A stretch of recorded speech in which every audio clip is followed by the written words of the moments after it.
Hello दोस्तों, story club में आपका फिर से स्वागत है। आपके लिए एक छोटी सी कहानी। ये कहानी एक पिता और पुत्र की है जो मूर्तिकार रहते हैं। एक बार एक छोटे से गांव में एक मूर्तिकार रहता था जो बहुत ही सुंदर और आकर्षक मूर्तियां बनाता था। लेकिन अब वो आदमी थोड़ा बूढ़ा हो गया था। उस आदमी ने सोचा कि क्यों ना अब मैं अपने बेटे को मूर्तियां बनाना सिखा दूं, तो मेरा बेटा भी इस गांव में मशहूर हो जाएगा। आदमी ने जब अपने बेटे से इस बारे में बात की तब बेटा मान गया। अगले ही दिन बेटे ने मूर्तियां कैसे बनाते हैं ये सीखना शुरू कर दिया। कुछ वक्त बाद बेटा भी अच्छी मूर्तियां बनाने लगा, क्योंकि जब बेटा मूर्तियां बनाता तब उसके पिता उसके पास खड़े रहते और उसे समझाते रहते कि क्या गलती तुम कर रहे हो। और कुछ वक्त बाद बेटा अपने पिता से भी अच्छा मूर्तियां बनाने लगा। गांव वालों ने भी बेटे की मूर्तियों को पिता की मूर्तियों से ज़्यादा अच्छा बोलना शुरू कर दिया। बेटा ये सब सुनकर काफ़ी खुश हुआ। बेटे की इतनी तारीफ सुनकर पिता बेटे से भी बहुत ज़्यादा खुश हुए।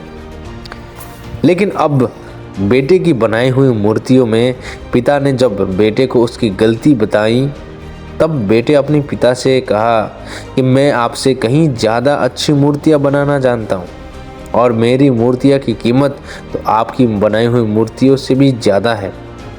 अब आपको मुझे सलाह देने की ज़रूरत नहीं है।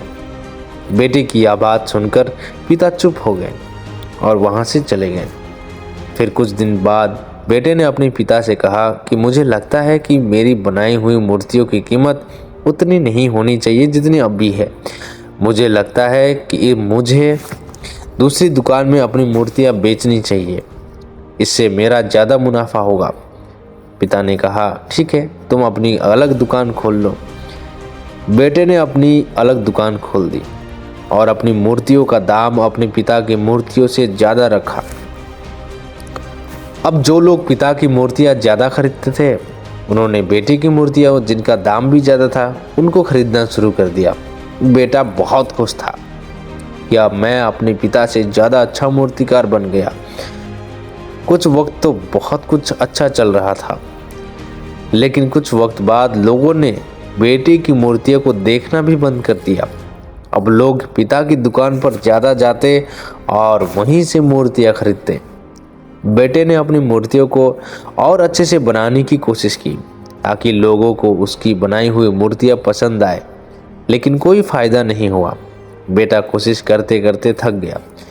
अपने पिता की दुकान पर इतने लोगों की भीड़ देखकर बेटे को काफ़ी गुस्सा आया। बेटा अपने पिता के पास गया और बोला, आपने अपनी मूर्तियों में ऐसा क्या किया कि लोग आपकी ही दुकान से मूर्ति खरीद रहे हैं? मेरी मूर्तियों को तो कोई देखता भी नहीं।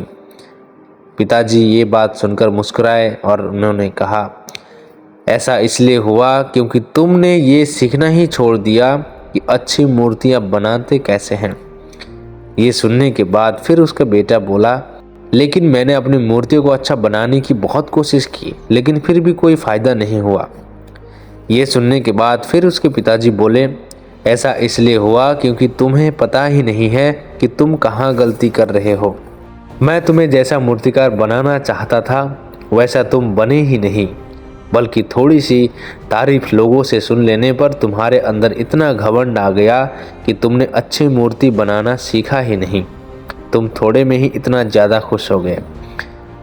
ये सुनने के बाद बेटा अपनी गलती का एहसास करते हुए अपने पिता के पास वापस लौट गया और अच्छी मूर्ति कैसे बनाते हैं ये सीखना फिर से शुरू कर दिया। दोस्तों, कहानी बहुत छोटी सी है, लेकिन इसमें हमें बहुत कुछ सीखने को मिलती है। हम जो भी काम करते हैं हमें उस काम को हमेशा सीखते रहना चाहिए। फिर भले ही गलतियां से सीखें या फिर अनुभव से सीखें, लेकिन कभी भी अपने काम पर अपने आप पर घमंड नहीं करना चाहिए। दोस्तों, कहानी कैसी लगी हमें कमेंट पर ज़रूर बताना और चैनल पर नए आए हो तो सब्सक्राइब ज़रूर कर देना। फिर से मिलेंगे एक नई कहानी के साथ। तब तक के लिए स्टोरी क्लब में आपका फिर से स्वागत रहेगा।